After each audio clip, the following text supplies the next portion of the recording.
Next, let's take a look at our different hour summary pages. So over here on the right, I can either click total hour summary, or I can go to my September summary if I'm just wanting to look at the hours from this month. Let's start with our total hours summary. At the top, you have three different visual displays of the information that's been entered so far. On the left, we have total hours completed. This is always going to show or display as moving towards those 2,000 hours. If you're entering concentrated hours, which I have not done in this example, those hours are going to be multiplied by 1 1/3. That is outlined in the 2022 experience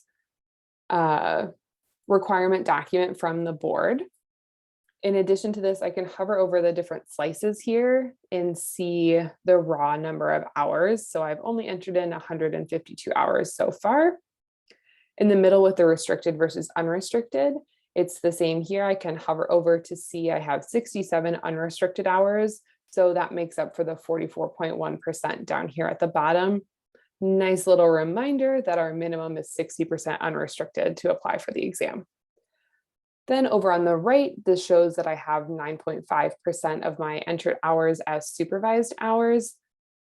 Again, I can look and see that I've entered in 137.5 independent hours and 14.5 supervised hours here.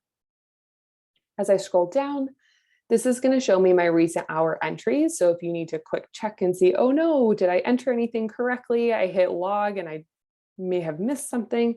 It's going to be displayed here, along with any bulk hour entries, because those were the two that were my most recent. If I made an error, I can click delete here. I'm also going to show you how to edit. So let's say that this was really an hour it took me to graph this data. So what I can do is access my monthly totals here at the bottom. So I'm going to click on September. Again, this is going to give me a breakdown at the top of my total hours, independent versus supervised. That'll be perfect when you're filling out those monthly forms. Also, these three boxes are going to be broken down as far as the monthly criteria. So the 20 to 130 total hours, percent supervision, number of contacts. So let's go down here to this first one. You can see that from, to the second one, 10:30 to 11 a.m., I entered that I was graphing data.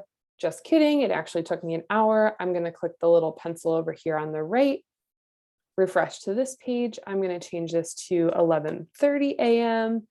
And then I'm going to change my unrestricted here to 1. My hours allotted are a check mark.